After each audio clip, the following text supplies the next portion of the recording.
Bonjour, bienvenue dans cette nouvelle émission Croix de Neuf. Nous sommes jeudi aujourd'hui, lendemain du carnaval, le mercredi décembre, et je reçois M. Serge Haribo de l'UGTM Santé, secrétaire général. Comment ça va, M. Haribo? Ben ça va, j'espère que ça va pour tous les auditeurs après ces journées carnavalesques et que tout le monde va reprendre le cours de la vie. Mais est-ce que vous craignez qu'il y ait une flambée après le carnaval ou bien vous êtes... C'est-à-dire qu'il y a déjà tellement de gens qui sont contaminés par le variant Omicron que tout le monde connaît aujourd'hui, que la donne ne va pas tellement changer. Il peut y avoir un petit pic de contamination après le carnaval, mais sachant que tout le monde reconnaît aujourd'hui que ce variant-là n'est pas aussi virulent que les précédents, et donc il ne peut être que pour une certaine tranche d'âge.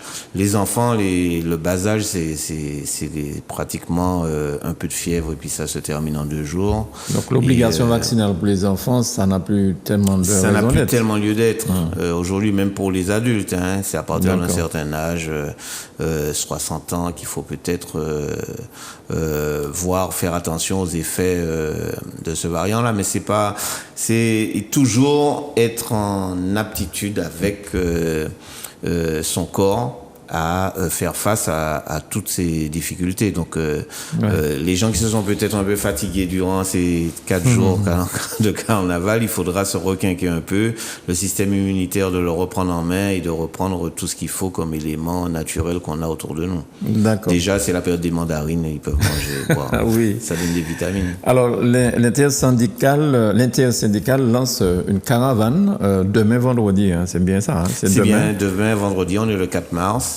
Ce qu'on a appelé convoi Martinique d'Ubud, mais c'est un convoi qui doit nous entraîner tous à être acteurs vis-à-vis de cette obligation vaccinale qui n'a pas disparu, qui est toujours là dans notre quotidien, en tout cas nous, professionnels de santé, et qui peut, à n'importe quel moment, si on y prend garde, être étendu à d'autres catégories de salariés.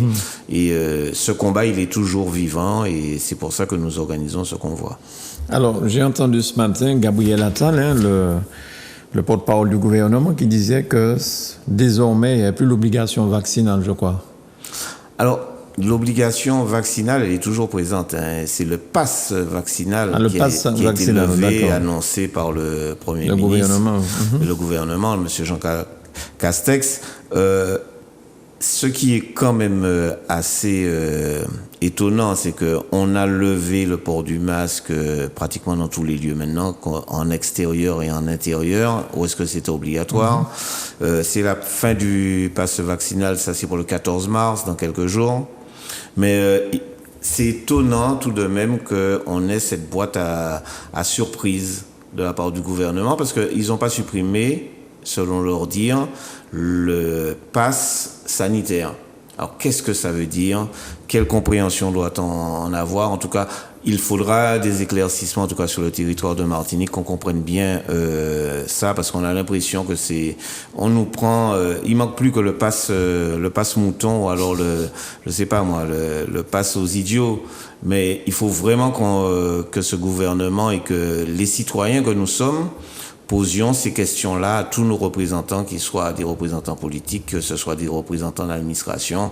On n'y comprend plus rien du tout et il faut vraiment arrêter ce cirque. Il y a quand même une différenciation avec la France et la Martinique. Quand il lève certaines choses en France, ça ne veut pas dire forcément, lorsqu'on entend ça en nouvelles, que c'est pareil pour la Martinique. Non, on prend pour simple exemple, on a une obligation de couvre-feu. Oui. Alors la Guyane a enlevé complètement ce couvre-feu. Il restait plus que 2 villes, il me semble, la semaine d'avant. Et là, cette semaine, il n'y a plus rien. Il n'y a plus d'obligation, en tout cas de limite de temps sur la circulation des personnes. Quel impact ça a d'obliger les gens à ne pas circuler entre 22h et 5h du matin, alors qu'on sait très bien que dans les 4 derniers jours, il y avait du monde partout. dans des fêtes. Donc, on a toujours ces contradictions, ces décisions contradictoires qui du point de vue de la santé, du point de vue sanitaire, ne correspondent à rien, mais vraiment à rien du tout. Il faudrait que monsieur le préfet nous dise bien qu'est-ce qu'il cherche, effectivement. Est-il bien entouré dans ses décisions? Parce que vous avez dû remarquer, on ne parle plus que de la guerre. Les spécialistes, les grands spécialistes de la santé ont disparu des téléviseurs. Ce sont les généraux maintenant qu'on reçoit dans les télévisions. Voilà, qu'on reçoit dans les télévisions, et les spécialistes ont changé de camp. Ils sont dans le camp militaire aujourd'hui, ils sont plus dans le camp sanitaire. En tout cas, il nous reste encore des points très difficiles à vivre.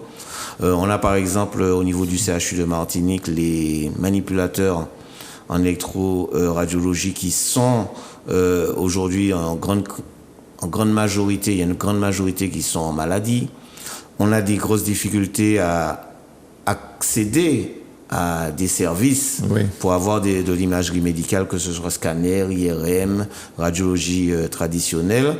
Et Madame de Wilde est partie et a laissé cette situation-là pour le nouveau directeur. Alors, qui a pris ses fonctions? Qui a pris ses fonctions le 1er mars.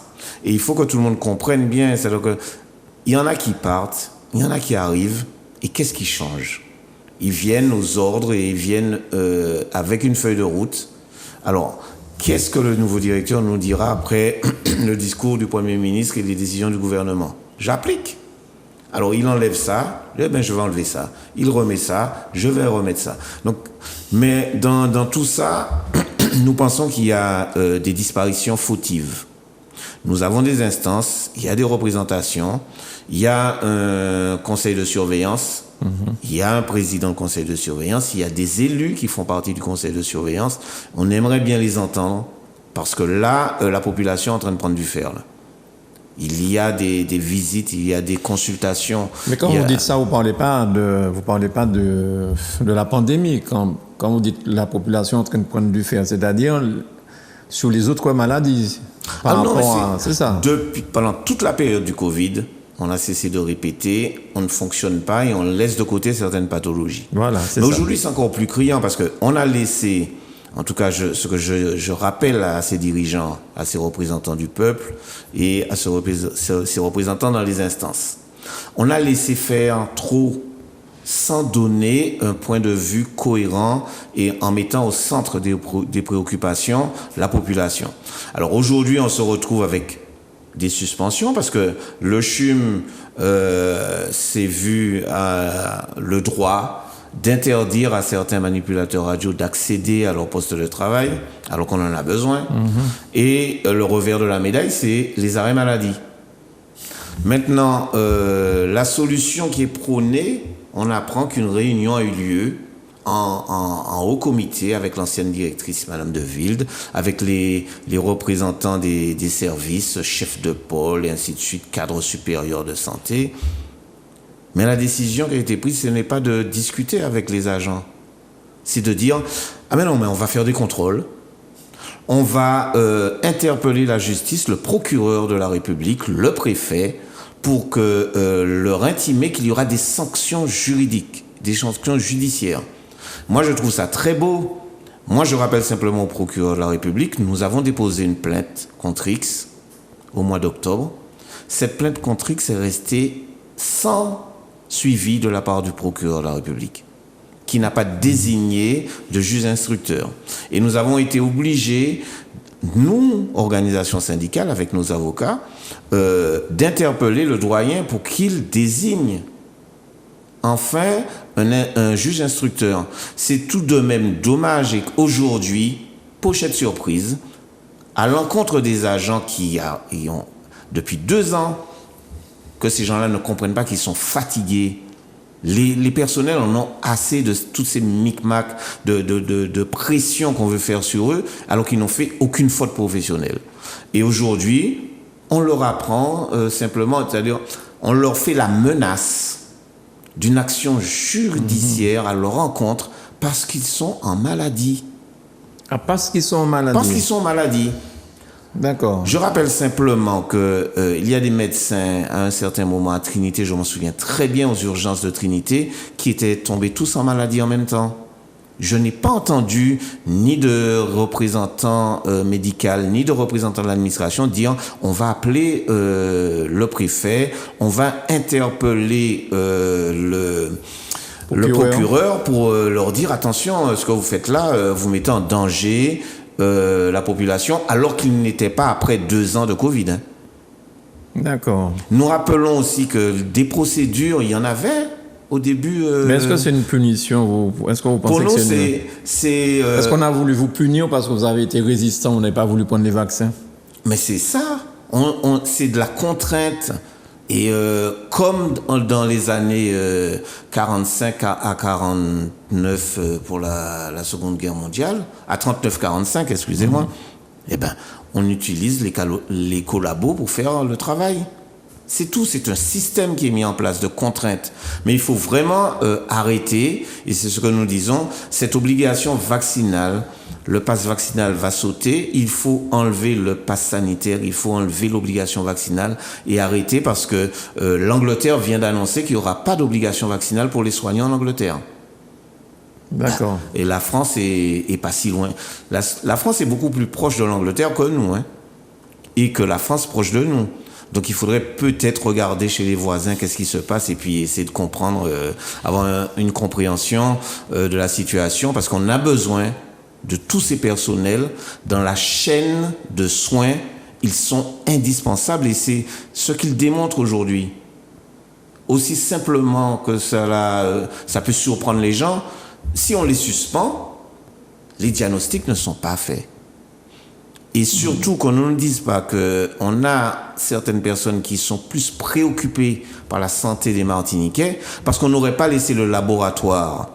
D'Anapat, on en a parlé, ce n'est pas encore totalement résolu. Depuis juillet 2021 jusqu'à février 2022, avec des retards de diagnostic, des retards d'analyse, parce qu'il n'y avait pas suffisamment de médecins. Nous avons été vérifiés. Il y avait dans le plan de recrutement des 83 médecins ayant des diplômes hors Union européenne, il y en avait 3 qui étaient prévus entre le mois de mars et le mois de juin 2021. 3 recrutements étaient prévus.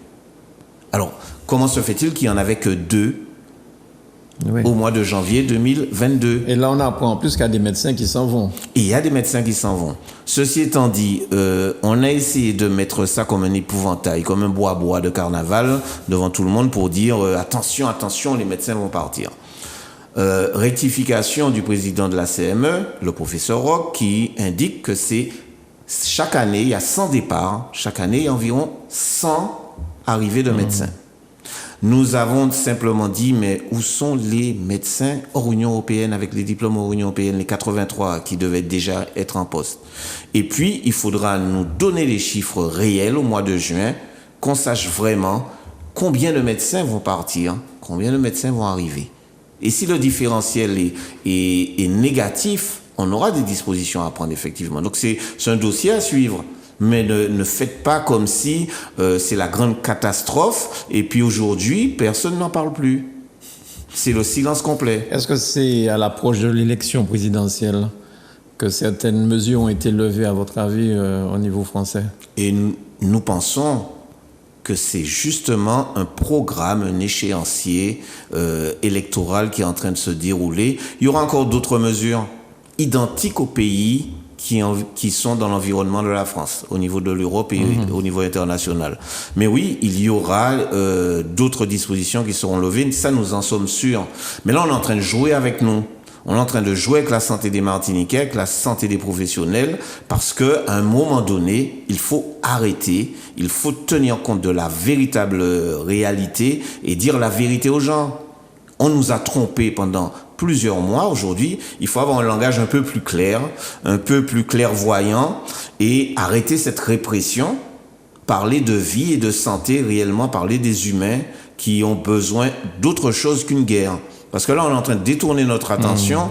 Notre attention, nous, elle reste figée sur ces 2 années qui viennent de se passer, où est-ce que nous avons vu beaucoup de gens, quelles que soient des professions. On a des artistes, on aura d'ailleurs un débat avec les artistes ce samedi sur le port, sur la vie des artistes pendant ces 2 ans. Quelles répercussions il y a eu avec toutes ces contraintes? Il y a les soignants, il y a la population, il y a les personnes âgées, il y a tout cela à remettre de l'ordre et arrêter d'y mettre du désordre. C'est surtout ça que nous demandons. Donc demain, vous partez d'où pour la caravane, le convoi? Cette caravane, elle est organisée pour partir de 4 points. Le François. Simultanément, en fait. Simultanément, nous avons nos rendez-vous à 6 heures. Simultanément, nous partirons du François, du Carbet, de Trinité et de Rivière-Salée. Alors, les points précis, François, c'est devant le stade. Le Carbet, c'est à la place des Fêtes. Trinité, ce sera la place Joyeuse. La place Joyeuse, pour ceux qui ne connaissent pas, c'est en face de la mairie. C'est très simple à trouver. Et Rivière-Salée, c'est le parking du stade Trinel. Et c'est là que les points de départ sont prévus. Et vous allez converger vers où? On converge vers Fort-de-France. Ensuite, où allons-nous? Suivez-nous, vous saurez où est-ce qu'on ira. Donc ça, on ne le dit jamais depuis le début de ce mouvement, ce qu'on va faire précisément, parce qu'on l'a dit depuis le début, nous n'irons pas là où est-ce que les autorités pensent nous attendre. Mais vous savez, les renseignements généraux, on leur comment dire, on les a déjà tellement pris au dépourvu, les pauvres, et que je pense qu'ils se tirent les cheveux à chaque fois. Ils vont se les tirer encore une fois. Oui, ça, donc, nous en sommes certains parce que ça va pas filtrer. Et comme d'habitude, soit ils se mettent véritablement au travail. Le mot que je cherche, oui. Oui, mais faut plus travailler comme ça. Faut être sur le terrain. Ce qu'on leur demande, c'est d'être sur le terrain et de venir nous sécuriser et ne pas nous mettre en insécurité avec des bombes lacrymogènes, avec des coups de boutou. Non, on n'a pas besoin de ça. Ce que nous démontrons depuis le début dans notre discours, c'est un discours cohérent, c'est un discours qui tient compte de la réalité du terrain. Ce convoi-là, il est fait pour relancer au niveau de tout le monde après le carnaval. On n'en a pas terminé. Il faut être là debout. Et c'est pour ça qu'on dit convoi Martinique d'Ubud. On demande aussi très largement à toutes les associations, tous les mouvements qui ont toujours apporté leur soutien, ils ont leur place dans ce convoi-là. C'est un convoi très large et la participation demandera de la détermination, ça c'est certain. Est-ce que vous aurez autant de personnes que ceux qui étaient en train de défiler à Fort-de-France pour le carnaval? J'en doute, hein. Parce que c'est pas un carnaval. C'est pas un carnaval, c'est sûr. Mais qu'est-ce qui fait justement que les Martiniquais ne se mobilisent pas plus pour montrer la détermination des Martiniquais pour essayer d'en finir? Les Martiniquais ont leur mode de fonctionnement. Souvent, c'est nous qu'attendre pour eux. Et c'est toujours au dernier moment. On a la même réaction au niveau de nos collègues, hein, qui attendent de recevoir un courrier de suspension pour pouvoir venir nous voir. Et c'est les derniers temps, c'est ce que nous sommes aperçus qu'il y avait beaucoup plus de résistants que ce que l'on pensait. Ça, c'est une chose certaine. Et l'administration a été aussi très surprise. Et même les chiffres qu'ils annoncent, ils ne peuvent pas les annoncer. Parce que les surprises, c'est qu'il y a des gens, même en ayant pris 2 doses, ne veulent pas la 3e.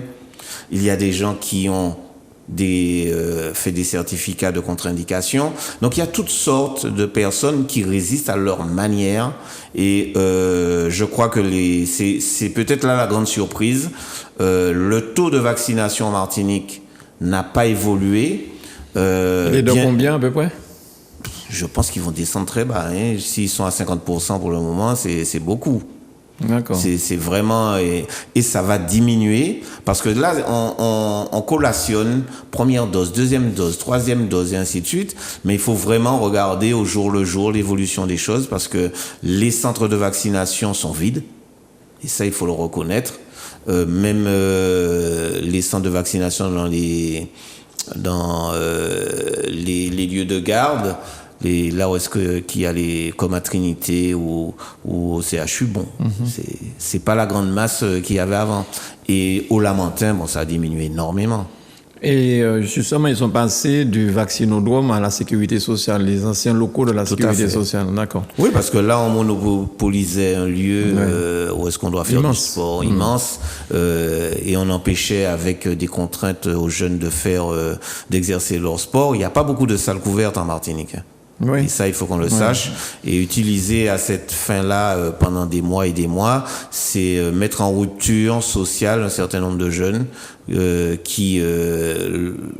qui jouent au basket ou au handball savent très bien que lorsque vous n'êtes pas dans une salle, c'est grigé ou quoi grigé en goudron, extérieur. Donc c'est pas du tout les mêmes conditions. Le fameux comprimé qui devait avoir fin d'année, fameux comprimé, je crois, rose, rouge. On en parle très peu. Donc, on a, au niveau du gouvernement, plus axé sur le Novavax et qui fait un flop. C'est le nouveau vaccin, en fait. Oui, le nouveau vaccin qui fait un flop aussi parce que les autorités sont obligées de donner aujourd'hui un certain nombre d'indications. La haute autorité sanitaire est incapable, pour le moment, de dire si le Novavax, il est opérationnel contre l'Omicron, le dernier variant. Il n'y a rien, ni à court, ni à moyen, ni à long terme. Donc, il n'y a pas d'études fiables. Donc, on nous crée des nouveautés comme ça, mais on n'a pas la... C'est comme si on vous disait, vous avez un nouveau modèle de véhicule, mais on ne peut pas vous donner l'assurance que le système de freinage, il sera opérationnel ou que l'airbag sera bon. C'est exactement cette problématique qu'on a avec ces nouveaux vaccins. Donc, pour terminer, on donne les lieux et l'heure du départ. Alors, demain vendredi, le rendez-vous c'est à 6h du matin. Donc on n'a pas dit 6h au souhait, c'est 6h du matin au Pépiri Chantant. Le premier rendez-vous au François, au niveau du stade. Le Carbet, c'est à la place des Fêtes. Trinité, ce sera au niveau de la plage Joyeuse, en face de la mairie, et Rivière-Salée, sur le parking du stade. Ce sont les points de départ. Alors, on précise que ce n'est pas une marche. Les gens viennent avec leur véhicule. On vient en véhicule, c'est un convoi en véhicule, parce qu'on doit se déplacer vers Fort-de-France. Alors, partir du François, par exemple, à Fort-de-France à pied. Là, on n'y serait pas avant la nuit avec tout le monde.